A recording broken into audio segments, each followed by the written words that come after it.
መዝሙር ዛሬ የምናገርበት ባለፈው ቢያንስ ለረጅም ጊዜ ስለ ብልሽት አትበላሽ የሚል ትምህርት ስንማር እንደቆየ ታውቃል። ዛሬ ግን የምንጀምረው ለአራት ሳምንት እንግዲህ ዛሬ የምንጀምረው ትምህርት ስለ ሀብት ሰማያዊ እይታ የሚል ነው። መጽፉ ሰዎች ጻፏት። ስለ ሀብታችን ስለ ሀብት ሰማያዊው እይታ ለሀብቶቻችን ላለን ንብረት ሰማያዊ እይታ የሚለውን እንመለከታለን። በጣም ወሳኝና ወሳኝ ሀሳብ ነውና ይሄ ዛሬ የምንጀምረው ትምህርታችን በጣም ስለ ስጦታ ስለምንሰጠው ነገር ትልቅ ትምህርት ይሰጣል ብዬ አስባለሁኝ። ለዚህ ደግሞ የእግዚአብሔር ቃል እንማራለን። ምክንያቱም መግቢያ ስንመለከት ዛሬ የምንነጋገረው ስለ ገንዘብ ነው። ገንዘብ እንግዲህ ምንድነው ተከታተለ ብላችሁ ካያችሁ፣ አዎ ስለ ገንዘብ ነው የምናወራው።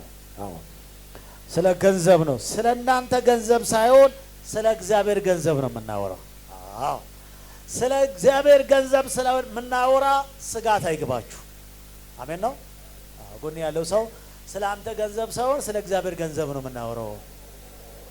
ስለዚህ ስጋት እንዳይገባ በለው። ብር ጠይቃል ብለህ እንዳትፈራ በለው።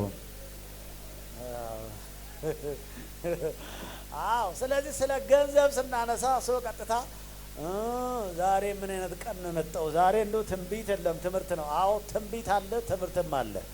ጎን ያለ ሰው ትንቢት አለ ትምህርትም አለ በለው። አዎ ትንቢት ይሄም ትንቢት ነው በለው። እስቲ የትንቢት ቃል አለን በለው። ያም የእግዚአብሔር ቃል ነው በለው። በግል ቢያስፈልግ እግዚአብሔር ይናገራል በለው። ለሱ አትጨነቅ በለው። ስለዚህ ዛሬ የምናወራው ስለ እግዚአብሔር ገንዘብ እንጂ ስለ እናንተ ገንዘብ ስለማይነካ ምንም ስጋት አይግባል። አበበች አለች በቃ አይገባንም ብላናለች። ጌታ የተባረከ ይሁን። በቃ ስለ ገንዘብ ስለ ስጋት እንዳይገባ ብላ ዛሬ ስለ ሀብት ሰማያዊ እይታ ላሳያችሁ እፈልጋለሁ። አላሜ እንደዚህ በእነዚህ አራት ሳምንታት ተከታታይ መልእክቶችን ከእግዚአብሔር ዘንድ ያልጠበቃችሁትን በረከት በማሳየት እናንተን ማስደነቅ ነው። ጌታ ይባል። አንዳንድ ጊዜ የምንሰጠውም ነገር ቢሆን በእውቀት ቢሰጥ ነው የሚሻለው። ብዙም ጊዜ እኛ ሀገር እውቀት ስለሌለን ምንድነው የምናረገው? ወይ ስጦታ እንዲሰጡ በዘይት መጸለይ ያለብን፣ ወይም በአካውንት አስገብታችሁ እርስትኑ ይዛችሁ ነውና ከዛ በኋላ እጃችንን ጭነን እንጸልያለን ብለን ማዋሸት አለብን ማለት ነው። በቃ እንዲህ ካልሆነ ቀጥታ ብንጸልይላችሁ አይገባ ማነው ቀጥታ ስጡ ብንላችሁ ስለማይገባ አገልጋይ ምን ያደርጋል? ወይም ውሃ ይሸጣል፣ ወይም ዘይት ይሸጣል፣ ወይም የተጸለየበትን የሆነ ጨርቅ ይሸጥና በዚህ ገንዘብ አገኛል። እኛ ደግሞ የምናደርገው ነገር ውሃም አንሸጥም፣ ዘይት አንሸጥም፣ ቀጥታ እግዚአብሔር ቃል እናስተምራለን። አሜን ነው ወይ? ታዲያ ለምንድን ነው ውሃ ማንሸጠው ብላችሁ ይኸው እስከ ዛሬ እኔ ውሃ ሽጬም መናቅም ሽጠንም መናቅም ደግሞ ማንሸጥም። በውሃ እንጸልላችኋለን፣ በዘይት እንጸልላችኋለን። አሜን ነው ወይ? ስለዚህ ለሽያጭ የተጸለየባቸውን ማንኛውም ነገር አቅርበንም መናቅም። ይኸው 27 ዓመት አገልግሎት ይዣለሁ። በ27 ውስጥ የተጸለየባቸውን ማንኛውም ነገር ለሽያጭ አናቀርብም። የምናቀርበው ጸጋውን እንሰጣለን። የእግዚአብሔር ሕዝብ በነፃ የተቀበልነውን በነፃ ይቀበላል። የጌታን ቤት ደግሞ በገንዘቡ ይሰራል። ምንም ጥርጥር የለንም። ይህን ካልኩኝ ዘንዳ ዛሬ ምናልባት በእነዚህ ሳምንታት የምናነሰው ነጥቦች ምናልባት ይህን እኔና እናንተ ስላለን ንብረት ያለን አመለካከት ያሳየናል። እግዚአብሔር በፍቅር አባትነቱ ብዙ መልካም ነገሮች ከሰጠን በኋላ የራሳችን አድርገን በማሰብ እንዳንደሰት በሕይወታችን እያደገን ስንሄድ ግን እውነታውን መረዳት አለብን። መልእክቱን ስንጀምር ስለ ገንዘባችን ሳይሆን ስለ እግዚአብሔር ገንዘብ እንደምንነጋገር ቃል ገብቼላችሁ ነበር።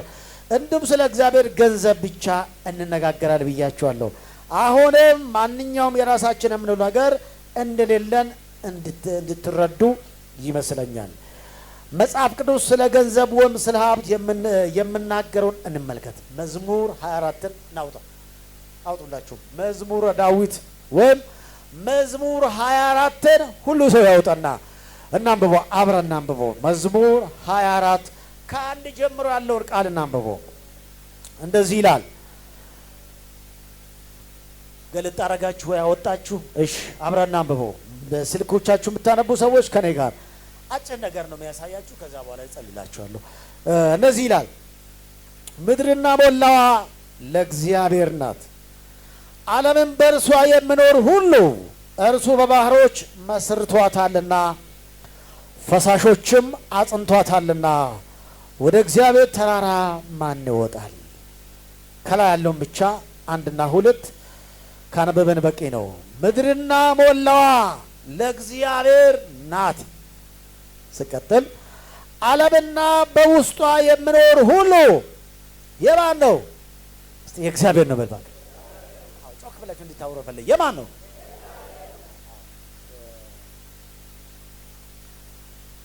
የእግዚአብሔር ነው ካለ በኋላ ዓለምና በውስጧ የሚኖር ሁሉ እርሱ በባህር መስርቷታልና ፈሳሾችም አጽንቷታልና። በዓለም ላይ ያለው በሙሉ የማን ነው ነው የምለው? እስቲ የእግዚአብሔር ነው በለው። አዎ በቃ የኛ ነው የምንለው ነገር የለም። ጧት አካባቢ ላይ እየሰበኩ ነበርና ስለዚህ ጧት ስለ ዓለም አፈጣጠር እንዴት እግዚአብሔር ሰማይና ምድር እንደሰራ ካለመኖር አምጥቶ ወደ መኖር ካመጣ በኋላ ለሰው ልጆች ይህን ዓለም ይህን ምድር እንዴት ለሰው እንዳስረከባ ሰው ልጅ እንዲኖርባት እንዲሰራባት እንዲበላ እግዚአብሔር አምላክ ሁሉን አሳልፎ እንደሰጣ እያወራው ነበርና አሁንም በዚህ ክፍል ላይ ምንድነው ማለት መዝሙረኛው እንዲህ ይላል። ምድርና ሞላዋ ለእግዚአብሔር ናት፣ ዓለምም በእርሷ የሚኖር ሁሉ። ሃሌሉያ። በሌላ አነጋገር የትም ብትመለከቱ የምታዩቸው ነገሮች ሁሉ እጽዋት፣ ቤቶች፣ መኪናዎች፣ እንስሳት፣ ሰዎች ሳይቀሩ ሁሉ የማናቸው? አንዳንድ ጊዜ ለኑሯችሁ ለምን ይሆናለሁ እንዴት ሆናል ለምትሉም ሰዎች ይሄ መልእክት ነው። ምድርና ሞላ የማን ነው? ምን ያስፈልጋል? አንተ እኮ ምድርና ሞላ ያንተ አባት ሲሆን በአባት መሬት መኖር አቅታል? እስኪ ያ አባታችሁ በጣም ሀብታም ነው እንበልሽ። ወላጅ አባታችሁ በጣም ሀብት አለው፣ ቤት አለው፣ ንብረት አለው፣ መኪና አለው በጣም እና ታዲያ አባታችሁ ሀብታም ሆኖ ሳለ እንደው በአባታችሁ ሀብት ሳትመኩ ትቀራላችሁ? አትቀሩም። አባቴ ነው የምትሉት አባቴ እንደምታውቁት ሀብታም እኮ ነው። አባቴ እንደምታውቁት ባለስልጣን እኮ ነው። አባቴ እንደምታውቁት አለው እኮ ምን ቸግሮኝ አባቴ ትሉታላችሁ። የእኛ አባት ደግሞ ከስጋ አባት የሚበልጥ አምላክ አለን። ምድርና ሞላዋ የሱ ነው። አሜን በል። የማን ነው? ምድርና ሞላ የማን ነው? የማን እባክህ? በምድር ያለው ሁሉ የማን ነው? የኔ አባት ሀብት እኮ ነው። ጎን ያለው ሰው ለካ ዓለም ላይ ያለው ሁሉ የኔና የአባቴ ነው ብሎ አንዳንዱ ያገበው እኮ ከየት ይመጣል? ይመጣል። አንዳንዱ ከየት ይመጣል? ከየት አመጣለሁ? እንዴት ይሆናል? እንዴት ይሆናል?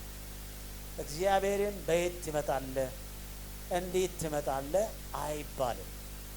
ስለዚህ በአንዱ ስፍራ ላይ ትኖራለህ።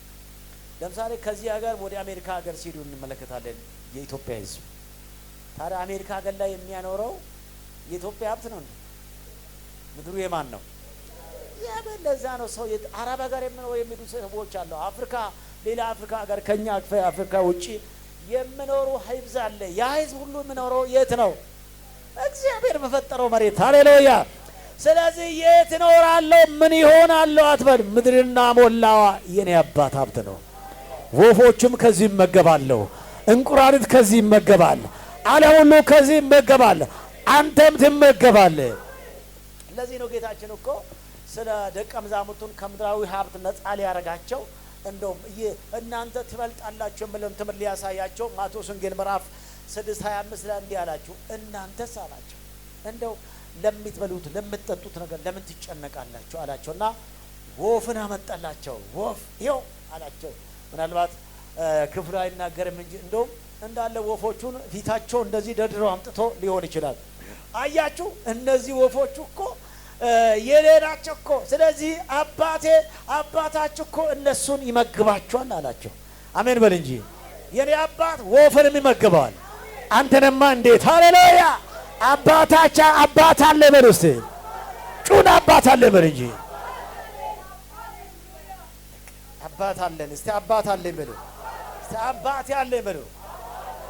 አባት አለ። የሥጋ አባት እንኳን ይሞታል ይጠፋል። የማይሞት የዘላለም አባት አለን። የማይሞት አባት አለን። አባታችን ሃሌሉያ ሀብታም ነው። እነዚህ ነው ወፍ አሳያቸውና እነዚህ ወፎች እኮ ካንተ በፊት ያመሰግናል። ጠዋት ተነስተው ገና 11 ሰዓት 12 ሰዓት ሳይሆን ራሳቸው ጭው ጭው ጭው ጭው ጭው ይላሉ። ለምን ካላችሁ እያመሰገኑ ነው። አሜን። በምስጋና አንተን ይቀድማል። ለምን ካልከ አባቴ ይመግበኛል፣ ቀኑን ለጌታ አሳልፈ በምስጋና እንጀምራለን ብሎ በምስጋና ቀኑን ይጀምራሉ። ጎን ያለ ሰው አንተ ከወፍ ስለምትበልጥ በለው ቀኑን በምስጋና ነው መጀመር አለብህ። እነሱ በምስጋና ከጀመሩ በለው አንተም በምስጋና ነው መጀመር አለብህ በለው። ለጌታ እጅ ያለው ሰው ያጨብጭብ። ሃሌሉያ። እግዚአብሔር እኮ ወፎችን የሚመግብ አምላክ አለ። ቀጥሎ ደግሞ ወደ አበባዎቹ ጋር ወሰደ። የሜዳ አበባ ጋር ወሰዳቸው ነው አላቸው። አበባዎቹ ጋር ወሰዳቸው።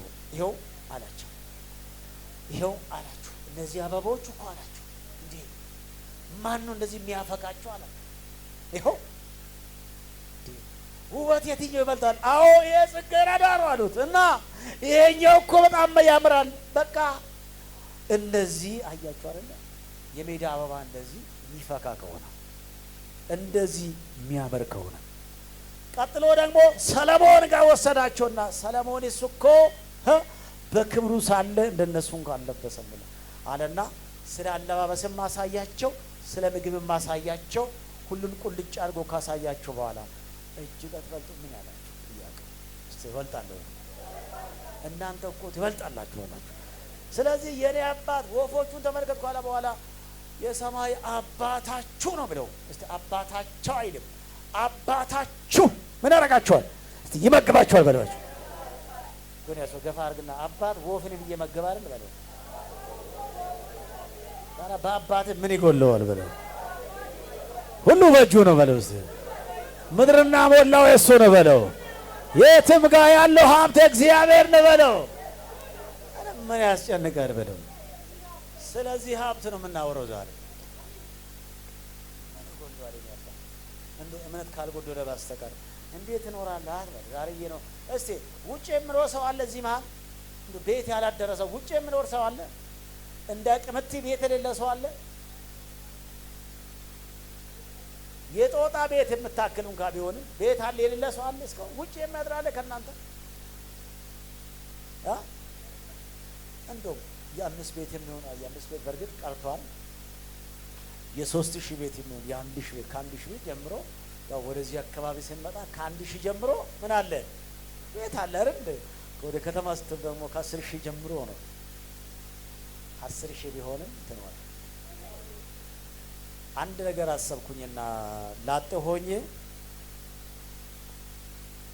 በ100 ብር ተከራይቼ ኖር ያለው ስንት ብር ታድላል በለው ጊዜውና በ100 ብር ለዛም 4 በ4 ነው ባለው 4 በ4 ጽድት ያለች ደግሞ ልጅ ሆነች።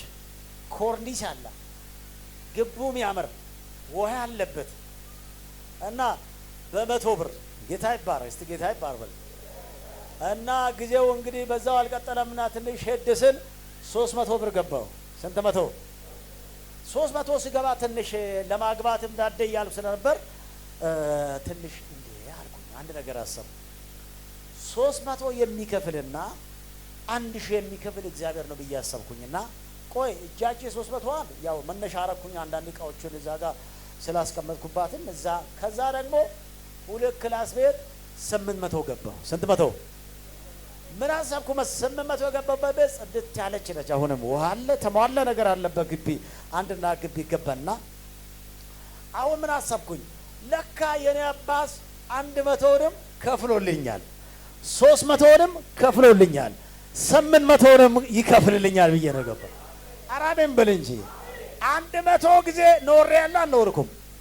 ለዛም 5 ነው 6 7 ዓመት በ100 ወይ ዘንድሮ አለ እና ታራ በ100 ያኖረ ጌታ 300 ጊዜ አልኖርኩም። አይ 300 እንደ 300 እና 800 እንዳ የሚከፍል እግዚአብሔር ከሆነ ብዬ 800 ገብቻለሁ። እሺ በ800 ደግሞ እንግዲህ ትዳር የመሰረትንባት እና ልጆችም ደግሞ ያፈረንባት ያ ቤት ሃሌሉያ። እዛም 5-6 ዓመት እንደዚህ ነው ወረን ነው የወጣንበት። በየደረጃው እግዚአብሔር አይኖርም። እኔ አሁን የቤቱን ልዩነት የተከራይንበት ያን እያልኩ አይደለም። እግዚአብሔር በየደረጃችሁ ያኖራል። በየአገሪቱ ሁኔታ እግዚአብሔር ያኖራል። ሳሜን በል እንጂ ሃሌሉያ። ትናንትና በ100 ብር ጊዜ ያኖረ ጌታ ይኸው ዛሬም በስንት ብር? የዛሬማ 10 ምናምን ቤቶች 20 ቤት ነው። ጉር ነው። ምን አገባ አንተ? ያንተ አባት በ300 ጊዜ በ1000 ጊዜ ያኖራል። ገፋ አድርጎን ያለ ሰው አንተ ቶማስ አትሆንና ያኖራል እኮ በለው። እንዴት እየኖር ትጠረጥራለህ በሉት።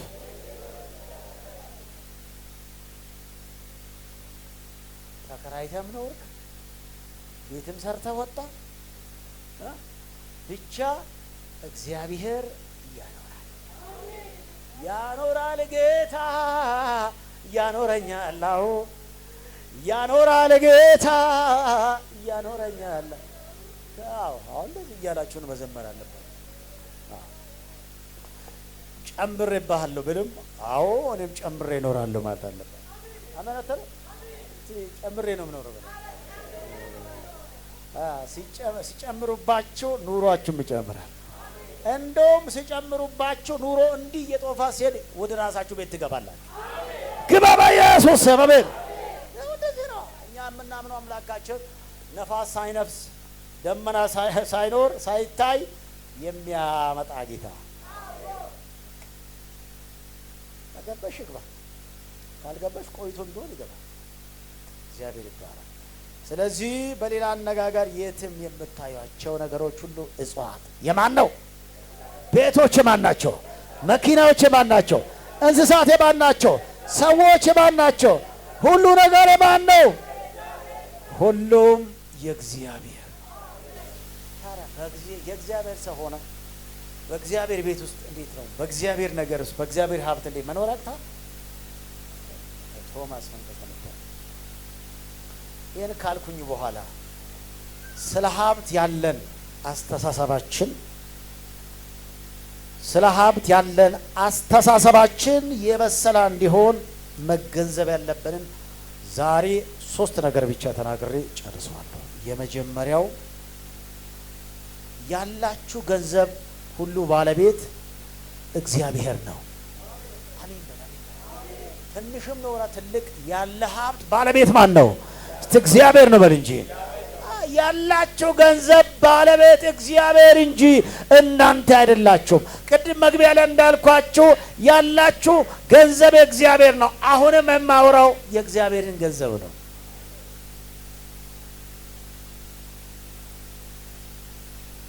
በአንደኛው ስር ሀሌቶሃ ብለን ጆን ዊስሊ የሚባል ስለ ሀብት የነበረው አመለካከት እንደዚህ ብሎ ተናገረ። ጆን ዊስሊ የሚባል የአንዲት ቤተ ክርስቲያን መስራች የነበረው ሰው ጆን ዊስሊ የነበረው አመለካከት ማጤን ተገቢን። ጆን ቤቱ በእሳት መቃጠሉ ሲሰማ እንዲህ ብሎ አጋኖ ተናገረ። የእግዚአብሔር ቤት ተቃጠለ አለው። ስሙኝ ይችን ነገር። ጆን ዊስሊ የሚባል አንድ አገልጋይ የራሱ ቤት ተቃጠለ። ምን ሆነ? እስቲ ቤት ተቃጠለ በይ። ጌታችን ኢየሱስ ጌታ ነው። የራሱ ቤት ሲቃጠል ጆን ዊስሊ የሚባል ሰው እንደዚህ ነው ያለው፣ የእግዚአብሔር ቤት ተቃጠለ አለ። የማ ቤት? እንዲህ አይነት አመለካከት ቢገባችሁ ንብረት ሁሉ የማን እንደሆነ ታውቃለህ።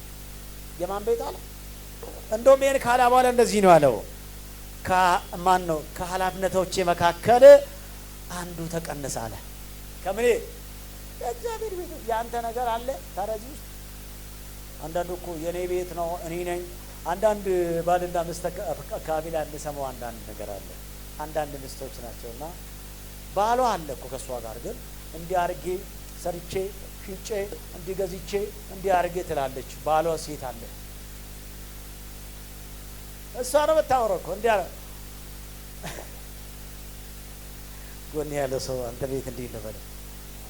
አንዳንድ ሴቶች አላጋጠማችሁም? እንዲህ አድርጌ ነው የምትለው። በቃ እሱ ባል ጋር ነው ሰው ብቻውን ነው ባሏ ነው ተባባል ያስብላል። አንዳንድ እንዲህ አድርጌ ሰርቼ እንዲህ አድርጌ ሄጄ ምናምን አድርጌ ምናምን።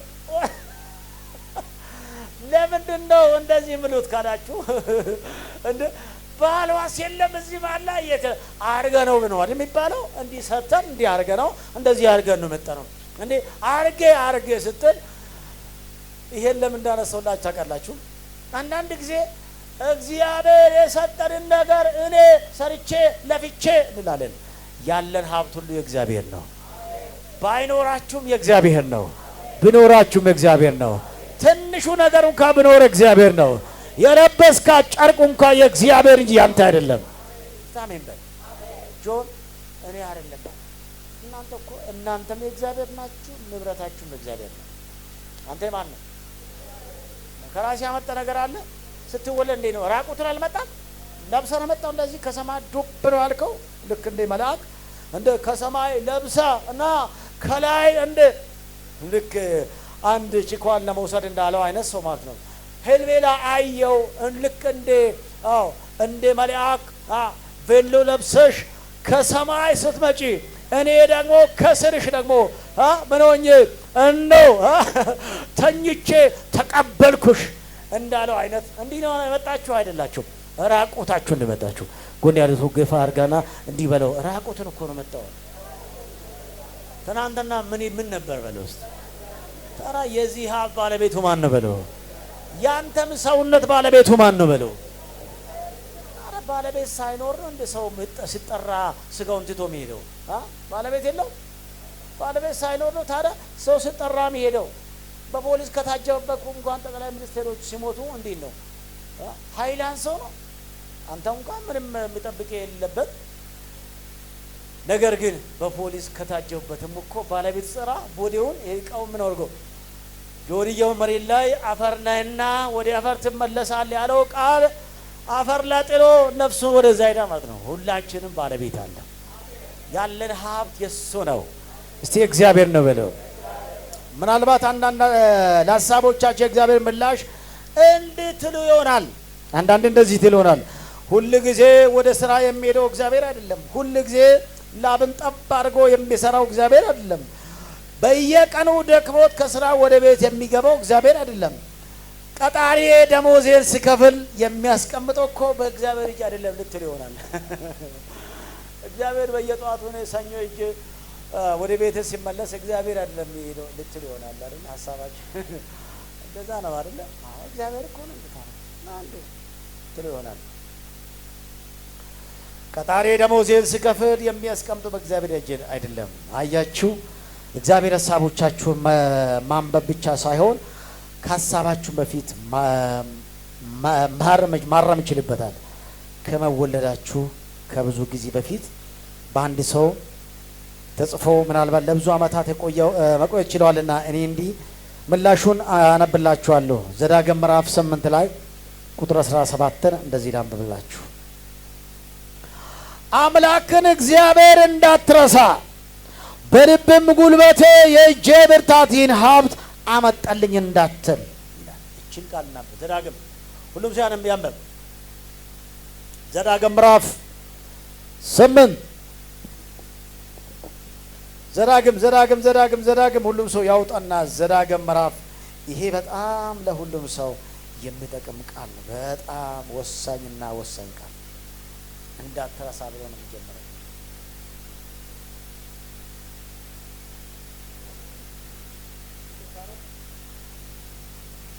ዘዳግምን መጽሐፍ አውጡ ሁላችሁ። መጽሐፍ ያዘ ዘዳግም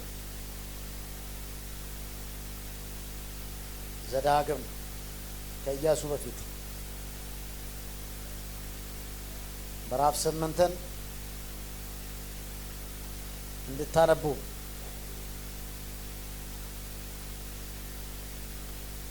ምዕራፍ 8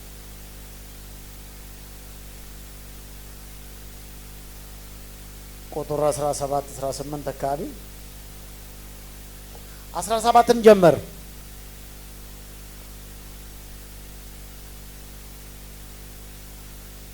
16 እንደው ብንጀምር ደስ ይለኛል።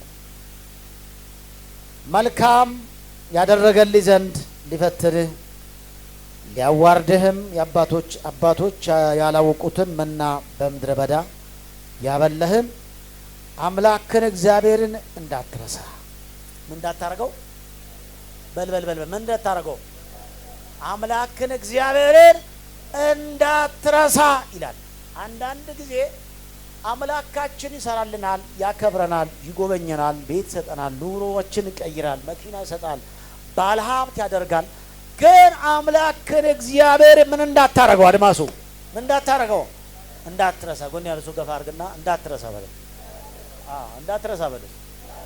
ምን እንዳታረገው? መርሳት የሚባል በሽታ አለ። ሰው በሽታውን ይርሳው፣ ችግሩን ይርሳው፣ ችግር የለም። መከራ አሁን ያለብን የቤት ክራይ እርሳው።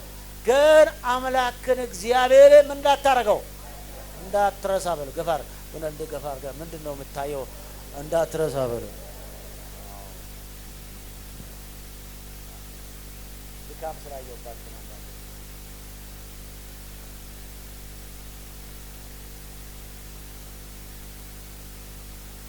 ምን እንዳታረግ? አሁን እዚህ ቀስ አድርጋችሁ እንደዚህ ይላችሁ ገፋ አድርጋችሁ እንዳትረሳ። ግረና ቀል ገፋ አድርጋችሁ እንዳትረሳ። በዛም ነቃ በልበለው። ምን አድርጎ? እንዳትረሳ በል። ቀስ አድርጋ አሁንም ገፋ አድርጋ መልእክቱ ላንቺ ነው በላ በላ። አንተ ነው ምን እንዳታረግ? አትርሳ በላ። አበሻ አደገኛ ሰው ልጅ አደገኛ ነው ብያለሁ። በላ አበሻ አንድ ቀን እንጀራ ከበላ እኮ ይረሳል እኮ ጌታ። እንጀራ ከበላ ዛሬ እዚህ ቤት ራብ አለ እንዴ ይላል። ልጆቿን ትታ ሰርግ ቤት ለመጠች አሉና አንድ እናት ሰርግ ላይ ነው ያለችው። ከሰርግ ወደ ቤቷ ስትመለስ ልጆቿ ምግብ ማሚ ምግብ ምናምን ዛሬ እዚህ ቤት ራብ አለ እንዴ አለቻቸው። ዛሬ እዚህ ቤት ራብ የለም አለኝ። ያው እሷ ሰርግ ላይ ነው አለችውና ዛሬ እዚህ ቤት ራብ አለ እንደ ጎን ያለው ሰው እዚህ ቤት ራብ አለ እኮ ብሎ ግን እንዳትረሳ ስትጠግበለው እንዳታረገው።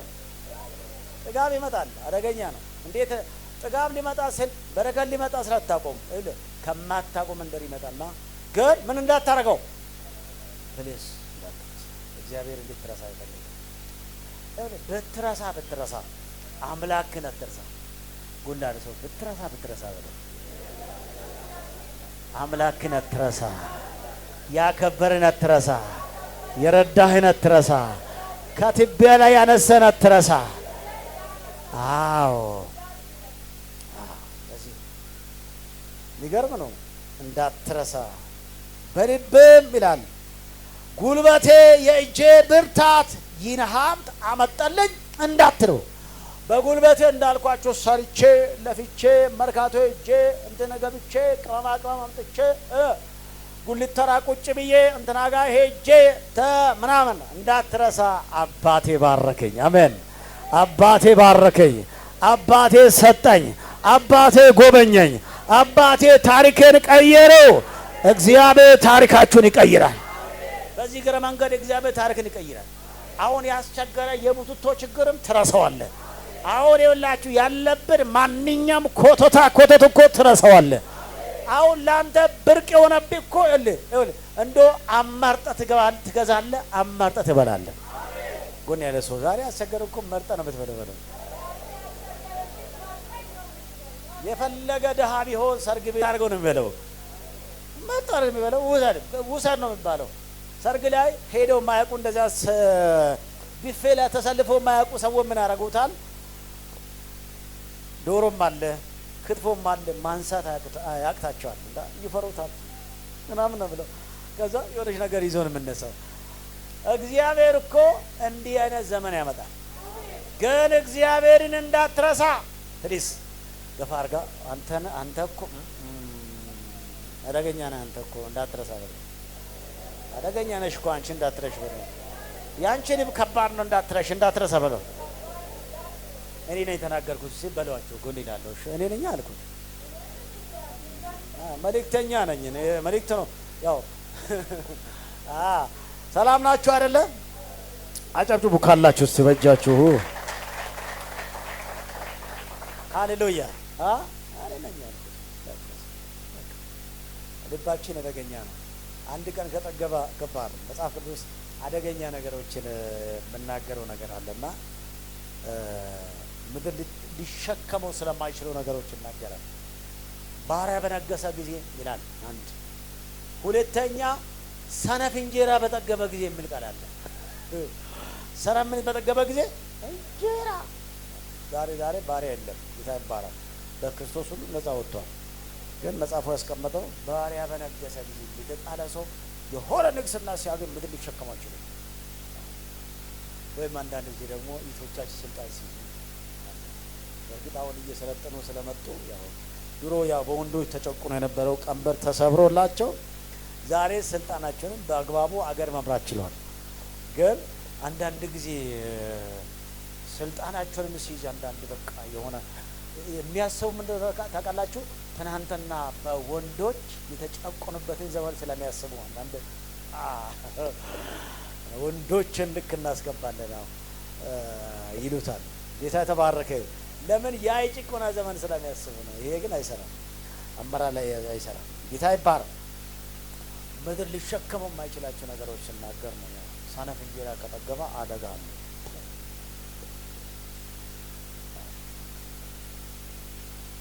መጠጥ ያለመደ ሰው ለመጀመሪያ ጊዜ መጠጥ ሲጠጣ የለው።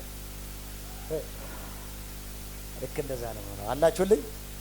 አተርሳ ምንታር አሁን ያለባችሁ የቡትቶ ችግር ሌላችሁ፣ የቦልባሌ ችግር፣ እሺ፣ የሱሪ ችግር፣ እሺ፣ የቀሚስ ችግር፣ የጫማ ችግር፣ እሺ፣ የቤት ችግር፣ የእንጀራ ችግር ምን ታደርገዋለህ? ተረሳለህ በላ። ከዛስ ከረሳ በኋላ ግን መርሳት የሌለብህ ማን ነው? እግዚአብሔር። አሜን ነው ወይ? ጌትዬን ሃሌሉያ።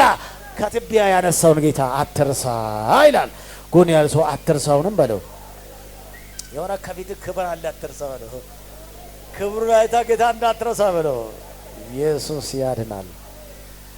ጉልበቴ እጄ ብርታት አመጣ እንዳትል ተጠንቀቅ ካለ በኋላ ነገር ግን ዛሬ እንደሆነ ለአባቶች የማለውን ቃል ኪዳን ያጸና ዘንድ ሀብት ለማከማቸት እርሱ ጉልበት ሰጥተዋልና አምላክህን አስብ።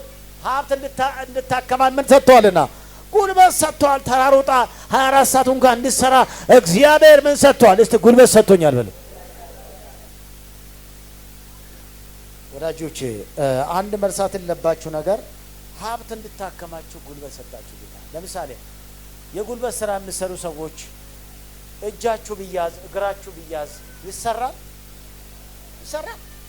እሺ፣ ማንኛውም ስራ የሚሰሩ ሰዎች እንደው የሆነ ጊዜ ላይ እንደው ሲሰራ ነበረው ይሄ እጅ እንደው ዝም ብሎ ባለበት አልሰራ ብል ይቻላል?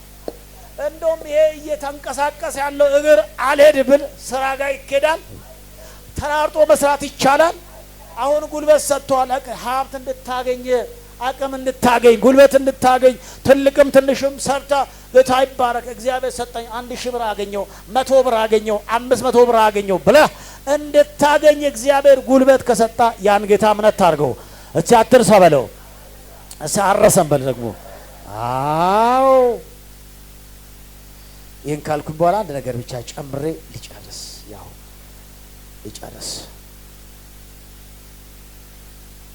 ምናልባት እንደዚህ አይነት ጥያቄዎች ሲመጣ ስጋ እንደዚህ ሲል እስቲ እናስብ። ማን ፈጠራችሁ?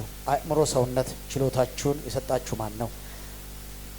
ጤንነታችሁ ሲቃወስ ለፈውስ ወደ ማን ነው የምትሄዱ የምትጸልዩት?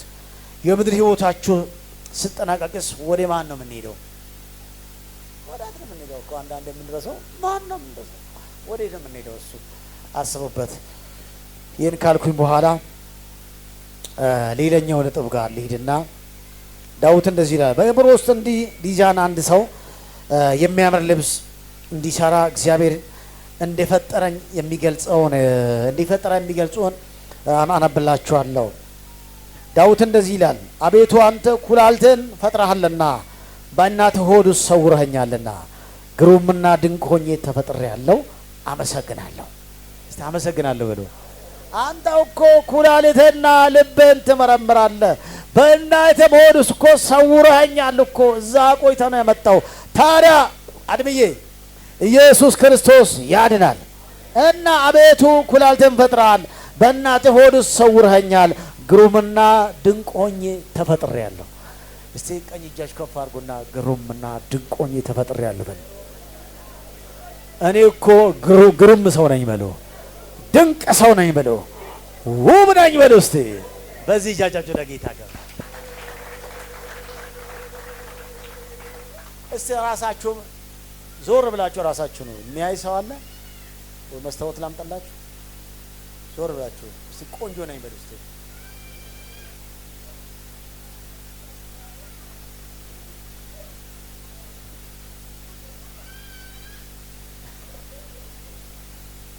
ስሞኝ እስቲ እኔ ቆንጆ ነኝ በሉ። ምንድን ነኝ? እስቲ ዞር ብለህ ጎን ያለ ሰው አንተ እኮ በጣም ቆንጆ ወይ የጸይም ቆንጆ በሉት። አይ እናንተ ናችሁ የምትሉ አንቺ እኮ የቀይ ቆንጆ ወይ ጸይም ቆንጆ ወይ ጥቁር ቆንጆ በለው ወይ ቸኮሌት ከለር በሉ እንጂ እስቲ መልኩን ንገረው። ለጎን ያለ ሰው መልኩን ንገረው። አንተች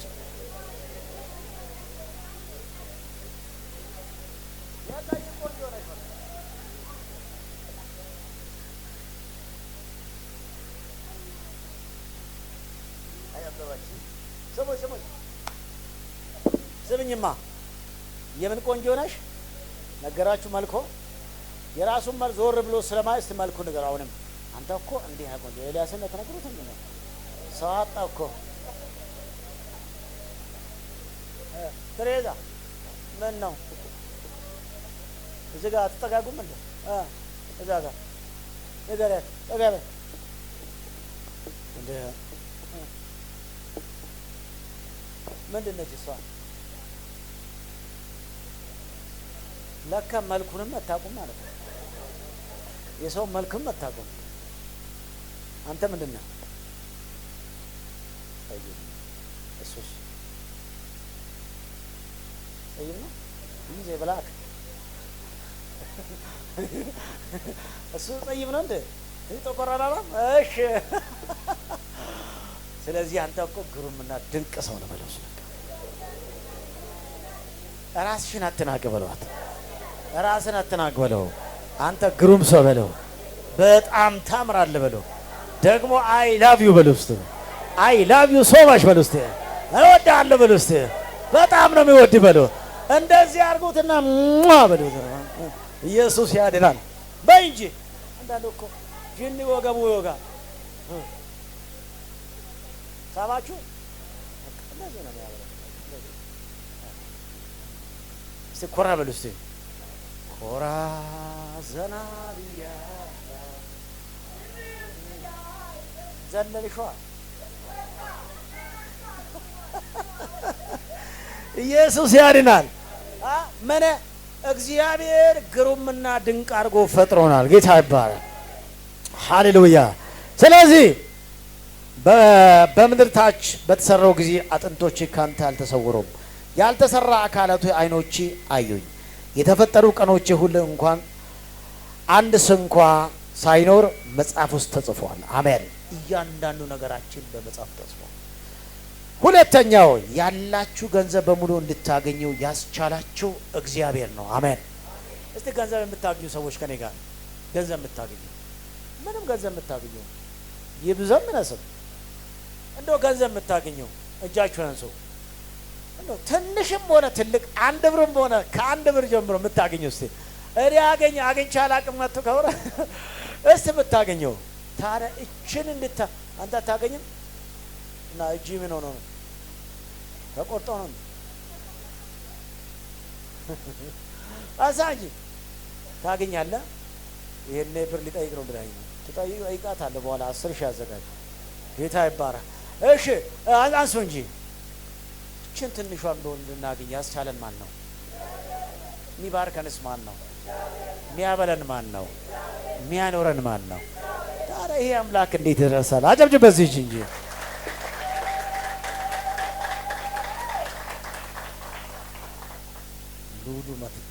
ጌታ ይባረክ። ሌላ ግሪክኛ ነው። ጌታ ይባረክ። ሃሌሉያ። አዎ እንደዚህ ነው። እሺ ያላችሁ ገንዘብ እንድታገኙ ያስቻላችሁ ማን ነው? አባቴ እኮ እንደው ዝግትግት ቢያደርገው ቁልፍልፍ ቢያደርገው ታገኙታላችሁ።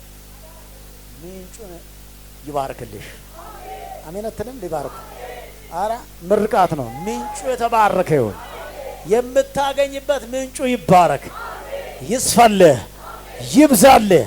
እግዚአብሔር በብዙ ይባርክ። ግሩም ጌታ ነው። ያስቻላችሁ ከብዙ ዘመናት በፊት ንጉሥ ዳዊት ሕዝቡን በጸሎት ሲመራ ይህን ለእግዚአብሔር ተናገረ። ባለጠግነትና ክብር ካንተ ዘንድ ናቸው አለ። አሜን። ዳዊት እንደዚህ ባለጠግነት ክብር ከማ ዘንድ ነው? አራ የሚባርክ እግዚአብሔር ነው። አሜን አሜን። ባለጠግነት ክብር ከማን ነው? ሚባርከን ማን ነው? ሚጎበኘን ማን ነው? አራ ከእግዚአብሔር ዘንድ ነው። እግዚአብሔር ነው የሚባርከን እንጂ እኮ ሌላ አይደለም። ክብር ካንተ ዘንድ ናቸው። አንተም ሁሉን ትገዛለህ። ኃይልና ብርታት በእጅ ነው። ታላቅ ለማድረግ ለሁሉም ኃይል ለመስጠት በእጅ ነው። መጽሐፈ ዜና መኃልየ ቀዳማዊ 29:12 ላይ ታገኙታላችሁ። ባለጸግነት ከጌታ ዘንድ ነው። ይህን ጸሎት ደግሞ ጸልላችኋል። እናንተ እግዚአብሔር እንዲባርካችሁ፣ እንዲጎበኛችሁ፣ እንዲያስችላችሁ፣ እንድታገኙ የገንዘብ በሮች እንድከፈት፣ የሀብት በሮች እንድከፈት፣ ዛሬ ያለ ኑሮ እንድትረሳ እግዚአብሔር እንዲባርክ። አረ እግዚአብሔር ይባርክ። ኮን ያለ ሰው እግዚአብሔር ይባርክ በሉት። ባለጠግነትና ክብር ከእግዚአብሔር ዘንድ ነው። አሜን። ባለጠግነት ከማን? ክብር ከማን? ውበት ከማን? ኃይል ከማን? ያለ እግዚአብሔር አንድም ብር ያገኛችሁ አይደላችሁም። ጌታ ነው ሰጠን። የመጨረሻ ነጥብ ልጨርስ፣ የዛሬውን ለመጨረስ ያህል እሱን ከመጨረሴ በፊት አንድ ነገር። ታዲያ እግዚአብሔር አምላክ አስራት መክፈል ሁል ጊዜ ለሌሎች ሰዎች ቀላል ይመስላል። አንድ ጉድማን የተባለው አንድ ሰው አንድ ጊዜ እንደዚህ በንብረት ላይ ያለውን አስተሳሰብ በሚመለከት አስተምር ነበርና ይላል አንድ እግዚአብሔር ሰው። ከጉባኤ መካከል አንድ ሰው እንዲህ አለኝ፣ ከምታገኘው ደሞዝ 10ኛ እጅ መስጠት ላንተ ቀላል ነው፣ ምክንያቱም ገቢ ብዙ አይደለም።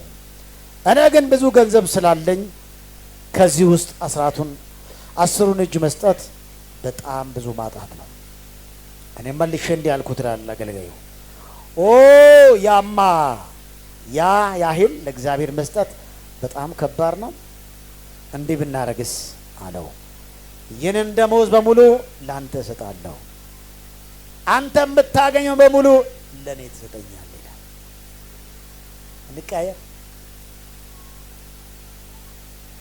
እቺን ሀሳብ በዚሁ ተናግሬ ስለምጨርስ ስለ ስጦታ ሲያስተምር ነው። አንድ ሰው ባለ ሀብት ነው፣ ሀብት ያለው ሰው ነው። እንዲህ ያለው፣ እንዴ ላንተ ቀላል ሊሆን ይችላል 1/10ኛ መስጠት፣ ለኔ ግን ከባድ ነው። ምክንያቱ ምንድን ነው? እኔ ብዙ ብር ነው የሚያገኘው። ከብዙ ብር 1/10ኛው ለጌታ ሲሰጥ ብዙ ሺህ ብሮችን ነው ለጌታ የምሰጠው ብሎ አለ። ከዛ አገልጋዩ ምን ብል ጥሩ ነው? እንቀያየራለን። እኔ ካንተ እሰጣለሁ፣ አንተ ደግሞ ከኔ ትሰጣለህ ብሎ ስል ያኛው ባለ ሀብት ነውና ፈገግ ብሎ አፍሮ ሄደ ይላል። ላሳስባችሁ፣ እግዚአብሔር ሰጥቶን እሱ ባርኮን ትልቁም ትንሽም ለጌታ ግን 1/10ኛ መስጠት እንዴት ይከብዳል። ጎን ያለ ሰው አስራት ትከፍላለህ ወይ በለው። ለኤርሚያስ ሰውን ለጌታ እየከፈልክ ነው ወይ በለው። ካልከፈልክ ሌባ ነህ በሉት። ሌባ በሉ። የእግዚአብሔር መንግስት ስለማይወርስ አንተም እንዳትወርስ ከሌብነት መንፈስ በጌታ በኢየሱስ ስም ዛሬ ያዛለሁ። መውጣት አለብህ ብለህ አጨብጭ። በዚህ እጅ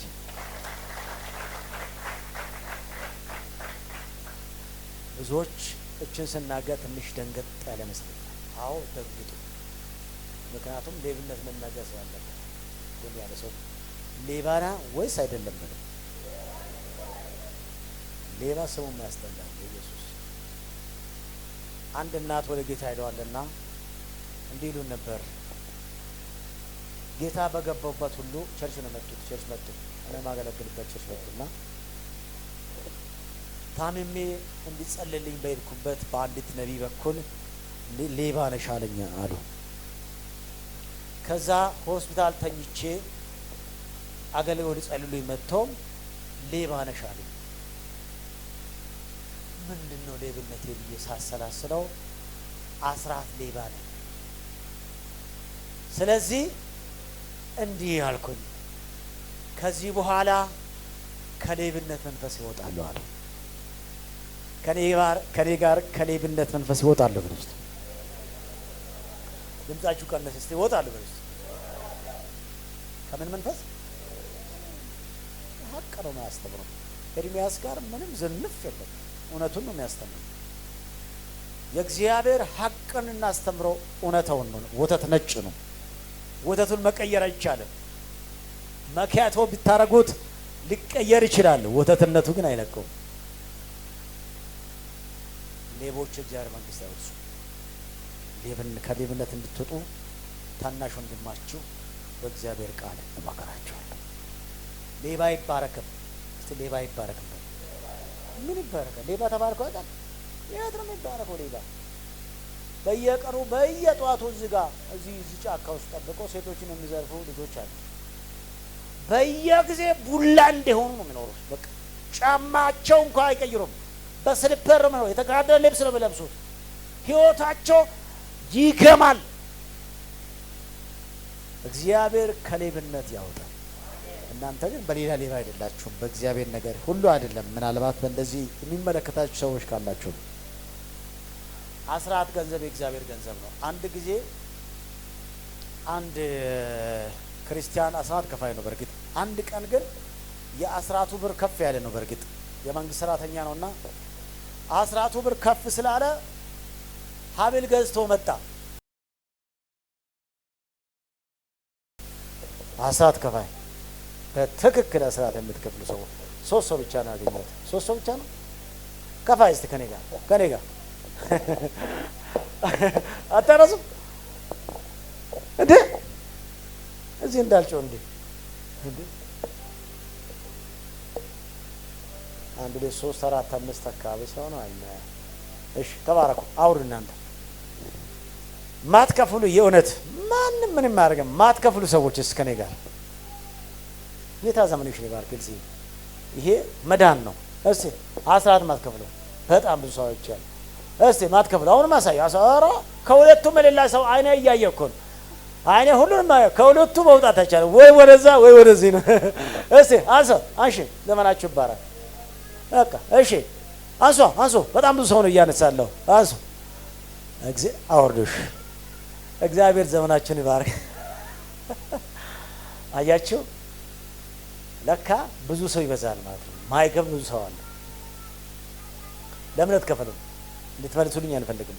መልሱ ለምን አትከፍሉ? ገንዘብ የላችሁም ነው ወይስ ምን አለ? ለምን አትከፍሉ? እንደው አታገኙም? የላችሁ ምንጭ የላችሁ ገቢ ምንጭ ከሌላችሁ ጌታ እንዲሰጣችሁ መጸለይ ነው። ምንጩ እያለ ለምትበሉ ሰዎች ግን እናንተ አዝናለሁ። ጌታ ግን በደግነቱ እየሰጣችሁ ነው፣ እየባረካችሁ ነው።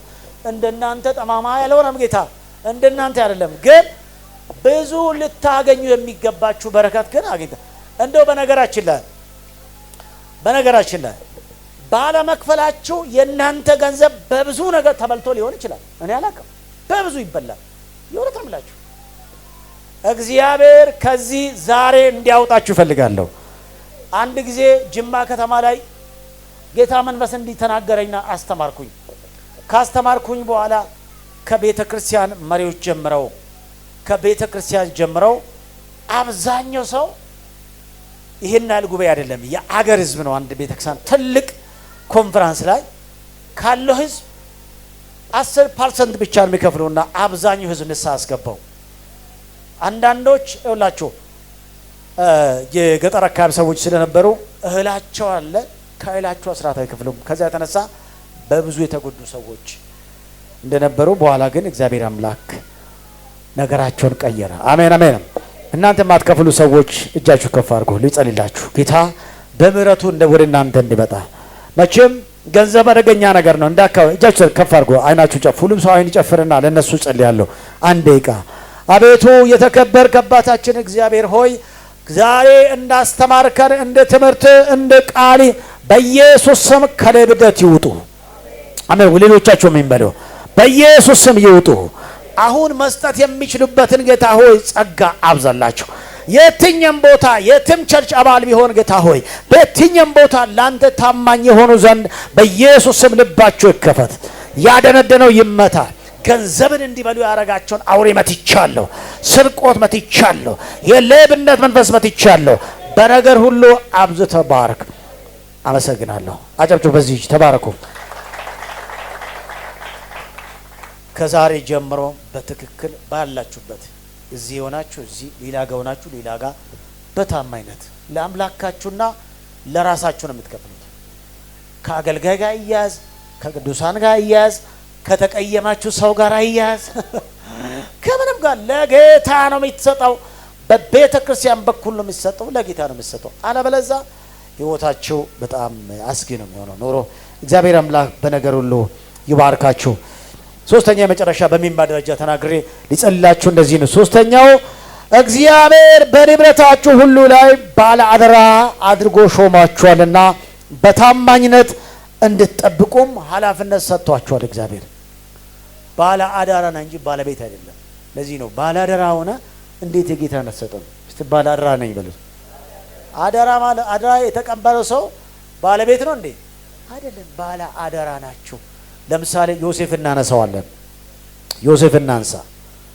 ባለ አደራ ማለት ምን እንደሆነ ታውቃላችሁ? አባቱ ለዮሴፍ ስለሰጠው ባለ ልዩ ልዩ ቀለም ቀምስ ታሪክ በመጽሐፍ ቅዱስ ውስጥ አንብባችሁ ይሆናል። አባቱ ዮሴፍን ስለሚወደው ወንድሞቹ በተለይም ታላላቅ ወንድሞቹ ብዙውን ጊዜ እንደሚያደርጉት በዮሴፍ ላይ ቀኑበት። እጅግም ከመጥላታቸው የተነሳ ለባሪያዋ ነጋዴዎች ሸጡት። ገዢዎቹም አርቆ ወደ ግብጽ ወሰዱት። ለአንድ ገና ወጣት ለሆነ ልጅ ይህ እጅግ ዘግናኝ ነበር። እግዚአብሔር እንድታደገው ስንት ሌሊቶችን ወደ እግዚአብሔር የጮኸ ይመስላችኋል? ይሁን እንጂ ዮሴፍ ራሱን ጴጥፋራ በሚባል ሀብታም ሰው ቤት አገኘው። ከዛ በኋላ የደረሰበት ነገር ፍትሃዊ እንዳልሆነ እያወራና ለራሱም እያዘና አልተቀመጠም። ማድረግ የሚችለው ብቸኛ ነገር ማድረግ ጀመር። ያምንነው ጠንክሮ መስራት ታማኝነትን አተረፈ። መጽሐፍ ቅዱስ ጌታም ይላል ሃሌሉያ፣ እግዚአብሔርም ከእርሱ ጋር እንዳለ የሚሰራ ሁሉ እንደሚከናወንለት አየ። ዮሴፍንም በጌታ ፊት ሞገስ አገኘ። በግልም አገልጋዩም አደረገው፣ በቤቱም ላይ ሾመው፣ ያለውንም ሁሉ በእጁ ሰጠው። አንድ ነገር ልብ በሉ። መጽሐፍ ቅዱስ ዮሴፍ ስኬትና ብልጽግና ከየት የመጣ ይመስላችኋል? ከእግዚአብሔር። ይህ እውነት ነው። አዎ ከእግዚአብሔር። እናንተስ ስኬት ከየት እንደሆነ ብላችሁ ትጠብቃላችሁ? ስኬታማ የሚያደርጋችሁ ማን ነው? የሚያስፈልጋችሁ እንድታገኙ የሚያስችላችሁ ማን ነው? እግዚአብሔር ነው። አሜን። በመቀጠል ቁጥር 4 ላይ እንዲህ ይላል፣ በቤቱ ላይ ሾመው፣ ያለው ሁሉ በእጁ ሰጠው። በቤቱ ላይ ሾመው የሚለው አስተውሉ። የዚህ ቃል ሌላ ትርጉም ባለ አደራ አደረገው። ዮሴፍን ባለምን ባለ አደራ አደረገው። ዮሴፍ ግን በታማኝነት ጠብቆ ነበር። በታማኝነት የእግዚአብሔር ገንዘብ ነውና። ባለቤት ነኝ ካልከው ተሳስተሃል። ባለቤት አይደለም፣ ባለ አደራ፣ የገንዘብ ባለ አደራ፣ የቤት ባለ አደራ። አንድ ባለ ሀብት እንደዚህ ብለዋል። መኪና ትቀይርም ወይ ብለው ስሉት እንደዚህ አለ፣ አራ እኔ ከየት አምጥቼ እኔ ባለ አደራ ነኝ አለ። እስቲ ባለ አደራ በሉ። እንድትጠብቁ ነው የሰጣችሁ እንጂ የራሳችሁ ነገር የለም። ይህ ክፍል እንደምናገረው ጲጢፋራ ስለሚበላው ምግብ ካልሆነ በስተቀር ስለ ቤቱ ኃላፊነት ስለ የአንዳችም ነገር አያስብም ነበር። ይህ ትልቅ መታመን ነው። በሁሉ ነገር ባለቤቱ ዮሴፍ ይመስላል። እግዚአብሔርም ከካንተ ጋር ያደረገው ይህ ነው። አሜን። የንብረቱ ባለአደራ አድርጓቸዋል። እግዚአብሔር ስለ ንብረቱ ታማኝ አድርጎ ፈጥሯቸዋል። እግዚአብሔር ታማኝ አድርገ አደራ በሰጠው ነገር ላይ ታማኝ እንድትሆን ይፈልጋል። በስርዓት ታማኝ፣ በሁሉ ነገር ታማኝ። ስለዚህ አንደኛ ቆሮንቶስ 4 ስለዚህም ቢሆን በመጋቢው ዘንድ የታመነ ሆኖ መገኘት ያስፈልጋል የምለው ታማኝ መጋቢዎች መሆናችን ማረጋገጥ አለብን። ታማኝ ነን ወይ? ከመባረኩም ሌላ ታማኝ ባለ አደራነቱ ለሹመት አበቃው። አሜን። ባለ አደራ ስትሆኑ፣ ለጌታ ታማኝ ስትሆኑ ከዚህ በበለጠ እግዚአብሔር ይባርካችኋል። ባላችሁበት ትቆሙና ይህንን ክፍል አንብበን ወደ ጸሎት እንገባለን። የበረከት ጸሎት ጸልላችኋለሁ። ጌታ እንዲባርካችሁ።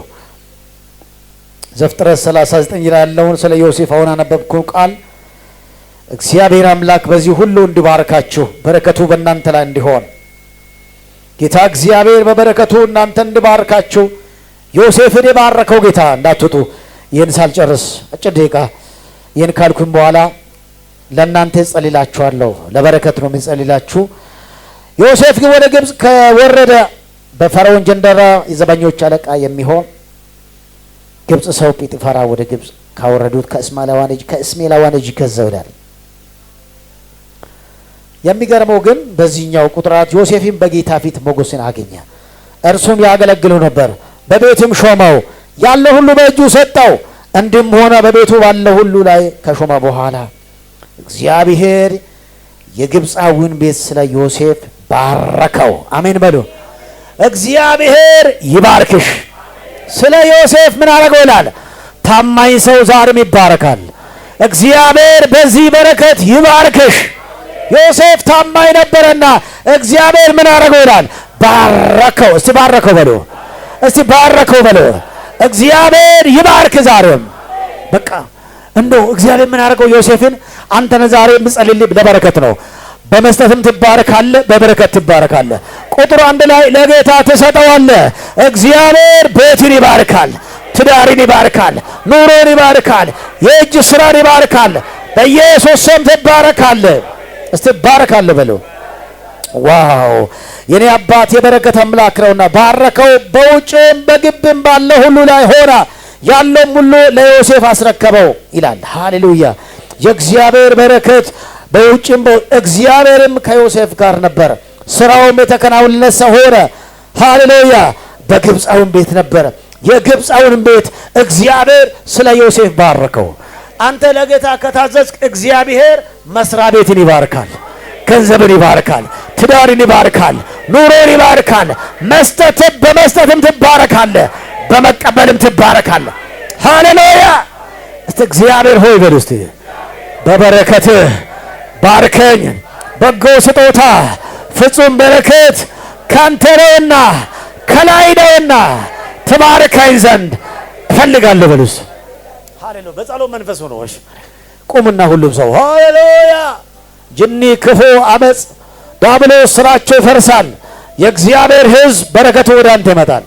ሁሉም ሰው ይቁምና ወደ ጸሎት ስለምንገባ ሃሌሉያ!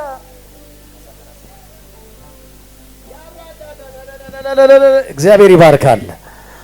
እግዚአብሔር ይጎበኛል። እግዚአብሔር ታሪክን ይቀይራል። እግዚአብሔር ነገርን ይቀይራል። እግዚአብሔር እጅ አላላላ እስቲ አስቡበት። ጌታ ረካ ባለ አደራዎችን ይባርካቸዋልና በጉብኝቱ ይጎበኛቸዋልና ስም ይባረክ።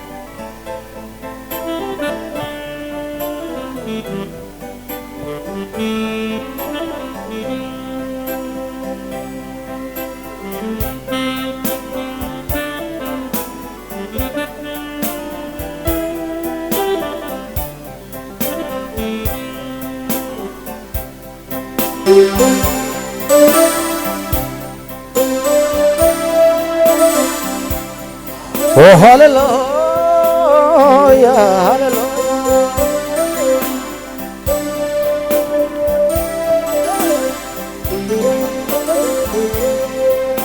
እግዚአብሔር ሆይ እንዳንተ ያለ ማንም የለም።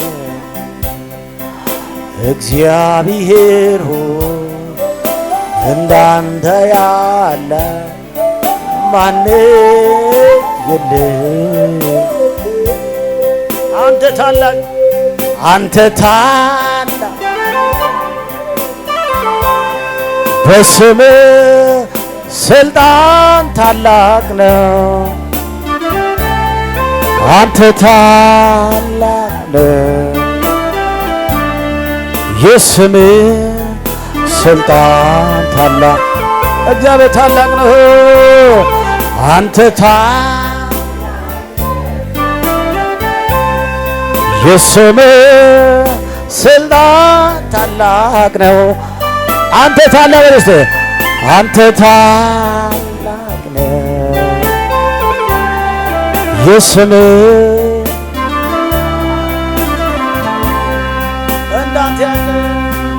እንዳንተ ያለ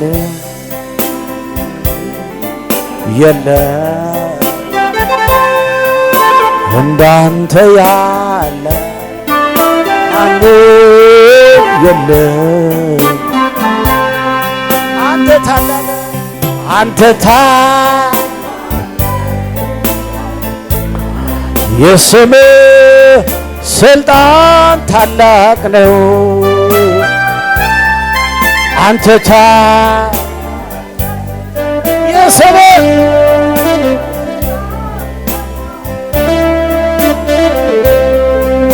እግዚአብሔር ሆይ እንዳንተ ያለ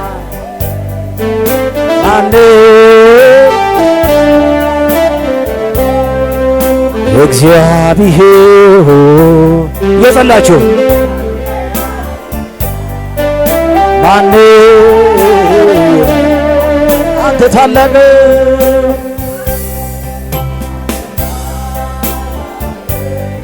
የስምህ ስልጣን ታላቅ ታላቅ ነው።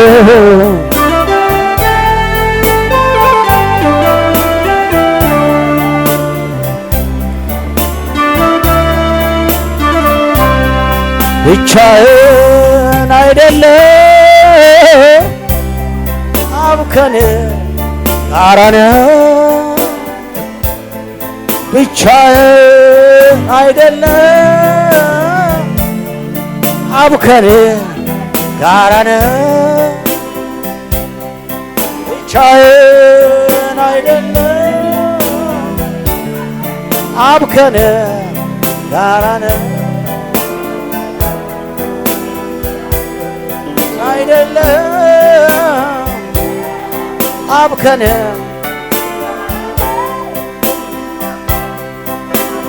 የሚያጽናና ልብን የሚያግፈው የሚያጽናና ልብን የሚያግፈው የሚያጽናና ልብን ብቻህን አይደለም አብ ከኔ ጋር ነው። ብቻህን ጌታ ከኔ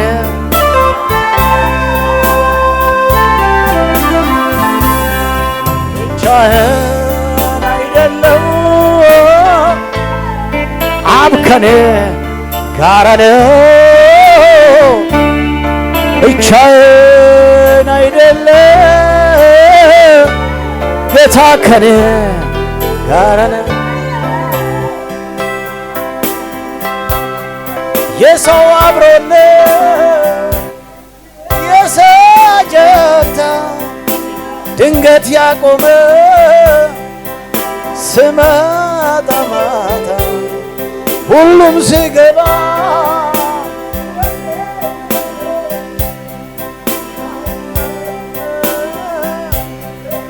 ምሕረቱ ለብቻዬ የማይተወኝ ደጉ ኢየሱስ ጎን አለልኝ። ለብቻዬ የማይተወኝ ለብቻዬ የማይተወኝ ደጉ ኢየሱስ ጎን አለልኝ። ለጌታ ጨብጨባ፣ እልልታ፣ ጭብጨባ ለጌታ ለኢየሱስ ይሁንለት። ሃሌሉያ ሃሌሉያ። ለንጉሡ ለከበረው ከዘላለም እስከ ዘላለም ክብር ይሁንለት። ሃሌሉያ። እግዚአብሔር ይባርካቸዋል። እስቲ ጌታ ይባርከኛ በሉ። እግዚአብሔር ከዮሴፍ ጋር ነበር። እግዚአብሔር ካንቺም ጋር አለ። የሚባርክ ጌታ አለ። የሚጎበኝ ጌታ አለ። ነገርን ይቀይራል።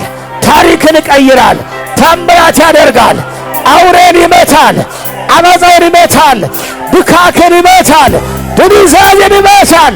እባብን ይቀጠቅጠዋል። እግዚአብሔር ካንተ ጋር አለ።